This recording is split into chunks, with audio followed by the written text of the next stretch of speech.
Bom dia, tudo bem? A mensagem que Deus colocou para mim hoje, ela diz assim: quer ver uma chuva de bênçãos? Fale mais de Deus e menos da vida dos outros. Senhor, tende misericórdia de nós. Perdoa, Pai, todos os nossos pecados. Livra-nos de todo mal. Nos afasta de tudo aquilo que não vem de Ti.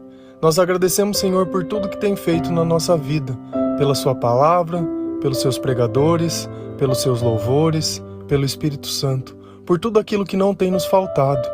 Nós Te louvamos, nós Te bendizemos, nós Te amamos, Senhor, pois somente Tu é o nosso Deus. É curioso quando a gente pergunta para alguém: olha, você acredita em Deus? A pessoa geralmente diz sim, não.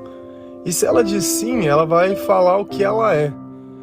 Então, eu sou católico, eu sou evangélico, eu sou protestante, eu sou adventista. E você pode ser diversas religiões e diversos caminhos. Talvez uns levem a Jesus, outros levem a outros deuses. E você tem todo o direito em acreditar no que você quiser. Eu, pelo fato de acreditar em Jesus, eu não tenho o direito de chegar sobre você e condenar. Mas eu tenho todo o direito de mostrar que dentro da alma do homem existe um vazio. E se o seu Deus for tão bom assim, ele é capaz de substituir esse vazio dentro de você. O Deus que eu acredito, ele é capaz disso. Então, dentre tantos deuses, o que importa pra gente é que o Deus verdadeiro é aquele que é capaz de suprir esse vazio dentro do seu peito. Senão não tem sentido acreditar em um Deus muitas vezes de emoção, um Deus muitas vezes que você precisa oferecer alguma coisa para ter outra. Não faz o menor sentido. Só que para mim poder falar que eu sou religioso, ou que eu sou cristão, ou que eu acredito em Deus, lá em Tiago 1, versículo 26, Deus ele dá um alerta muito grande sobre isso. Ele diz assim: se alguém se considera religioso, mas não refreia sua língua, engana a si mesmo. Sua religião não tem valor nenhum. Então, o primeiro passo que nós devemos entender é que as nossas palavras, elas têm poder. Não é um simples fato de falar, mas eu preciso entender o que eu estou falando. E é curioso que a boca fala do que o coração está cheio. E muitas vezes as minhas falas estão impregnadas dos meus pensamentos. Se eu sinto aquilo que eu penso, e se eu sinto o Espírito que está perto de mim, e as minhas palavras elas não são boas, não adianta eu dizer que sou religioso, se dentro de mim a verdade ela simplesmente não existe. E a partir do momento que eu não falo a verdade, ou se o fruto das minhas palavras são a maldade, mas como eu sei que o que eu estou falando é mal, quando todas as pessoas elas não podem ouvir? Você imagina se você está contando algo para alguém e essa pessoa de qual você está contando algo estiver perto, você poderia contar? Ou, vamos inverter, você poderia dizer o que você diz normalmente para todo mundo perto do seu pai, perto da sua mãe, da sua vozinha, de qualquer pessoa que você gosta muito? A partir do momento que a nossa fala ela começa a ser seletiva, que eu tenho que tirar pessoas de perto, que tem algum problema de errado nisso. Tem alguma coisa que não... E normalmente, você já parou para pensar por que você mente? Você mente para parecer uma boa pessoa. Você mente para manutenção da tua aparência. Porque se você falasse a verdade, o que as outras pessoas iriam pensar de você? Então você veste essa capa da boa pessoa, onde apenas as palavras parecem que estão corretas, mas no teu comportamento não tem nada disso. Então nesse instante você tem que realmente olhar a sua língua como se ela tivesse um poder e entender que as tuas palavras elas têm que ser um reflexo daquilo que Deus nos ensina. Você precisa abrir a sua boca para edificar a vida das pessoas. E é justamente isso que começa a trazer a bênção para a nossa vida. Falar mais de Deus, menos da vida dos outros, menos se comparar a outras pessoas, menos questionar a outras pessoas, menos colocar dúvida. ficar criando discórdia, fazendo fofoca, sabe? Todo esse tipo de coisa é muito feio. Você pode fazer isso? Com toda certeza que você pode. Só que, como Deus diz, a sua religiosidade ela não vale de nada. E você está enganando a si mesmo. E muitas pessoas, elas vestem essa cruz, né? Elas vestem essa capa de religioso para parecer que é alguém bom, mas dentro ela não é uma pessoa boa. Por isso que você pode estar dentro de uma igreja que, salva-se de ressalva, não é um lugar de salvos, mas um lugar de perdidos. Tá? As pessoas que estão buscando a salvação, não é um lugar onde você vai encontrar perfeição. Nem todas aquelas pessoas elas estão lá representando a imagem de Deus, muitas estão lá aprendendo. A gente encontra verdadeiros adoradores fora da igreja, não dentro. Quando eu encontro uma pessoa, ela me fala uma palavra de Deus, ela me fala um versículo, ela dá testemunho de Jesus, quando não tem um púlpito, não tem um palco, não tem um horário, não tem nada. Esses são os verdadeiros adoradores. Agora, aquele que tem um horário fixo de te encontrar, o problema que eu vejo na igreja, e não seria um problema você ter amigos, é que muitas vezes a amizade ela se sobrepõe a Cristo. Então as pessoas elas não estão indo lá para ter um encontro com Deus, elas estão indo lá para ter um encontro com outras pessoas. E eu provo isso para você. Se você está indo na sua igreja para encontrar Cristo e não as pessoas, você pode ir cada dia numa igreja diferente, não pode? Porque Cristo vai estar. Ah, mas é que lá eu conheço o pastor. Olha, eu conheço a Cristo, o pastor eu não conheço. Eu tenho que amar o próximo. Por que Deus não deu nome ao próximo? Porque o próximo é quem está perto de você. Então, se você frequenta a igreja e não é pelas pessoas, você pode cada dia entrar numa igreja diferente. Porque tanto faz. Aí já começa uma vida que... Uma coisa que eu percebi na época que a gente fazia os cultos na igreja é que a gente costumava sair para comer junto depois do culto. Você sabe o que acontecia? Da nossa boca não saía nada de bom. Parece que os piores pecados estavam guardados para depois, porque era só comentário desnecessário, era só fala desnecessária, e isso é uma coisa que, apesar de tanto tempo, é uma coisa que eu lembro até hoje. Quanto desnecessário eram as coisas. Por quê? Porque quando Deus não está perto, é a história de Adão e Eva. Ah, vamos andar pelado aí e pouco importa. Deus chegou, opa, veste a folha aí que o Senhor está perto, agora não pode mais ficar pelado. Percebe? Nós sempre temos essa mania de querer esconder. É aquela criança que se esconde atrás de uma cortina achando que ninguém está vendo. Deus ele conhece até a intenção dos nossos pensamentos. Eu não tenho como olhar para uma coisa e simplesmente querer enganar a Deus. Se você engana a si mesmo, não tem verdade em você. Se não tem verdade em você, não tem religiosidade. Não tem como você cumprir as coisas que Deus diz. O Espírito Santo ele precisa trabalhar na tua vida e é nos detalhes. E a primeira coisa que eu assim, do fundo do meu coração é a palavra. Silencia. Se não for para falar nada que é para edificar, silencia. Mesmo que dentro de você isso esteja ecoando, essa vozinha do mal. Silencia. Porque é melhor você não se arrepender do que você não disse e depois trabalhar esse pensamento e tentar entender ele. Poxa vida, mas por que sempre que essa pessoa tá perto eu fico dando alfinetada nela? Por que sempre que essa pessoa tá perto eu me sinto que eu tô magoada? Ou eu me sinto inseguro? Ou sinto que essa pessoa é melhor que eu, então eu tenho que diminuir ela nas palavras, eu tenho que criar para as outras pessoas uma imagem pior. Sabe, eu sinto que ele foi favorecido, então eu tenho que destruir. Cara, todos esses pensamentos, você tá falando de vida nessa vida.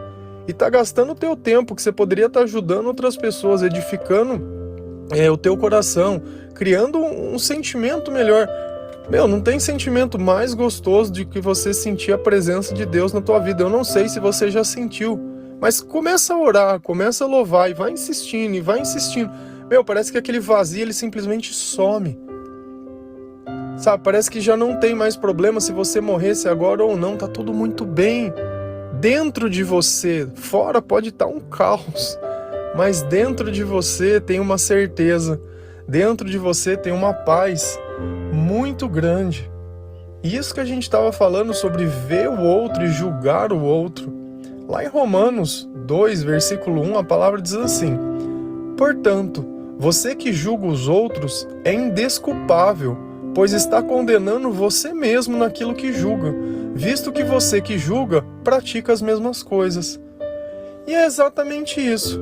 Quantas vezes nós não fizemos o errado, talvez não fôssemos pegos, mas alguém fez e foi pronto. Ele é a pior pessoa do mundo. Não, esse cara não tinha. Cara, não é porque você é melhor mentiroso que os outros, ou porque você é mais esperto para esconder as coisas, que os outros mereçam condenação. E eu não consigo pensar em melhor exemplo do que a mulher adúltera que foi pega e vieram perguntar para Jesus se a lei dizia para fazer o quê? Era para apedrejar. Então vamos matar essa mulher. E Jesus disse, olha, tudo bem, atire a primeira pedra quem nunca pecou, quem nunca errou. E aí ele diz na palavra que primeiro as pessoas mais velhas saíram de perto e depois as mais novas. Era curioso nessa lei que se você for lá em Deuteronômio, quando eles estão criando as leis, para que isso pudesse ser feito, pelo menos 2 pessoas teriam que ser como testemunhas. E essas 2 primeiras pessoas seriam as primeiras que atirariam as pedras nessa mulher. Então você percebe que não é porque alguém disse que o outro disse, que alguém disse que dissesse igual do Chaves, né? Minha mãe disse que falasse. Cara, não é isso. Não é esse o ponto da coisa. Sabe? Você precisa ver, você precisa testemunhar, você precisa ter gente confiável. Às vezes você está ouvindo uma pessoa que você acredita que essa pessoa é sua amiga, depois de um tempo você vai descobrir que ela não era, ela estava interessada em alguma coisa que você tinha, ou queria muitas vezes te manipular, ou queria muitas vezes te fazer forçar alguma coisa, tirar alguma vantagem, e você estava lá acreditando nela, e ela contando mentiras e você se cegando. Sabe, toda vez que você dá a oportunidade de ouvir alguém, presta atenção no que você sente. Você já percebeu que tem algumas pessoas que muitas vezes nós chegamos perto dela e nós não nos sentimos bem? Eu vou te fazer uma pergunta. Será que quando você não se sente bem é porque aquela pessoa é mal? Ou será que você não se sente bem porque você é mal e aquela pessoa é luz? Percebe que as 2 respostas são verdades. E depois de um tempo, normalmente a gente às vezes conhece um pouco melhor a pessoa e descobre que é uma pessoa excelente, maravilhosa, se torna um grande amigo. Outros talvez não. Mas você percebe que quando os espíritos entre o mal e o bem, eles lutam, o bem sempre vence. Então nós temos que tomar muito cuidado quando eu acredito que o mal é o outro e eu sou a bondade. Quando o tempo todo eu fico tentando defender um erro ao invés de assumir um erro. Quando ao invés de perdoar e tentar reparar, e mesmo que aquilo seja simplesmente para seguir em frente, eu faça de todo o coração, para mostrar que a minha religião, que a minha fé, que Cristo realmente ele trabalha na minha vida. E as nossas palavras, o nosso comportamento é justamente a imagem e a semelhança de Deus. Nós não vamos conseguir ser perfeitos do dia para a noite. É verdade, isso é verdade. Só que nós podemos nos arrepender logo após o erro. Nós podemos já nos retratar logo após o acontecimento. E isso é maravilhoso. Porque se fosse conosco quando alguém erra, independente do tempo que nós conhecemos essa pessoa, muitas vezes nós nem olhamos mais na cara dela. Nós já bloqueamos essa pessoa, nós já julgamos e já despejamos toda aquela podridão que estava dentro de nós na pessoa. Xingando, insinuando, acusando. Uma coisa que eu tenho exercitado muito para não cair no equívoco do passado ou do não perdão é olhar se aquilo que eu estou julgando a pessoa de alguma forma, ou naquilo que eu baseio os meus pensamentos para tomar algum tipo de decisão, ele se baseia em um fato. Olha, isso acabou de acontecer, aconteceu hoje, ou é algo do passado, ou é algo que eu imagino que seja, que de repente eu nunca conversei. De repente você está sofrendo por uma coisa que nem existe, que está apenas na sua cabeça. Não, mas eu desconfio que ele tem isso. Não, mas eu desconfio que ele faz isso. Não, mas eu tenho certeza. Cara, se você está com alguém, ou se você tem tipo de relações que são baseadas nesse tipo, termina. Porque se você não pode confiar, não esteja nem perto. Ou senta e conversa com a pessoa. O problema é que quando você senta perto de um mentiroso para conversar, você está dando a oportunidade dele mentir. Então é isso que eu falo sobre fatos. Tem fatos. Você está se baseando no quê? No que você pensa ou no que você vê? Não, eu vi. Então é fato. Tudo bem, legal. Ah, não, eu penso no que eu imagino. Não, eu penso no que me falaram. Cara, complicado. Eu não pauto a minha vida baseado no que os outros falam. Primeiro lugar que eu consulto, Bíblia. O que Deus diz? O que Deus fala sobre o comportamento das pessoas? O que Ele me alerta? O que Deus me ensina? O que Jesus coloca dentro do meu coração? Como está a minha vida? Como estão os meus sentimentos? Como está tudo isso? Ah, alguém está me dizendo alguma coisa? Eu tenho que dar direito ao contraditório.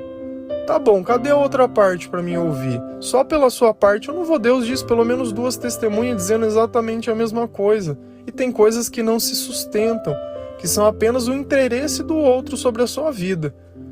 Sabe, desse jeito não adianta. E o mal, ele vai tentar te controlar de alguma forma. Se ele vê que dentro da tua vida ele não tá tocando, ele vai tocar as pessoas na sua volta. Olha a história de Jó. Jó já estava todo lá, passando muita dificuldade, com doença, tinha perdido a esposa, perdido os filhos, tinha perdido tudo. Veio 3 amigos que eram os mais velhos, ficaram enfiando ele mais dentro do buraco. E o amigo que teoricamente seria o mais novo, foi o que mais refletiu Deus sobre a vida dele. Qual foi a diferença dos amigos? As palavras. Você percebe que o tempo, às vezes, ele não vale nada, se o teu amigo muitas vezes está ali só para pregar o último prego do teu caixão. Cara, o teu amigo vai estar com você ali independente da situação. Eu não vou colocar uma situação de erro ou de coisa. Não, agora você não é mais meu amigo, porque isso daí não pode. Você é teu amigo, é teu amigo. Essa é a relação que nós temos com Deus. Uma relação onde Deus tenha plena convicção do quanto nós vamos errar e o quanto nós erramos e o quanto nós perfeitos nós somos. Mas ainda assim Ele olha em nós e vê graça. Ainda assim Ele olha em nós e Ele vê um potencial e Ele vê alguma coisa que dá para ser aproveitado. E quando nós conseguimos refletir aquilo que Deus é, que a nossa religião ela não se torna de boca, nós podemos fazer a diferença na vida de outras pessoas. Porque Deus cuida de nós para que nós possamos cuidar de outros. Você muitas vezes está esperando ser cuidado. O amor que você precisa para preencher esse vazio vem de Deus, não vem das pessoas. Nenhum relacionamento ele pode se tornar interessante por uma vida inteira. Cada vez ele vai se modificando. Toda paixão ele esfria. Se você notar, Jesus, ele ainda fala, olha, o amor de muito nos últimos tempos vão se esfriar. Olha a magnitude de Deus e ainda assim o nosso amor se esfria. Quanto mais por um humano, uma pessoa. Sabe, pensa nisso. Que essa chuva, ela vai ser tão grande na tua vida, quando Deus notar que você obedece, que você pode ser confiável.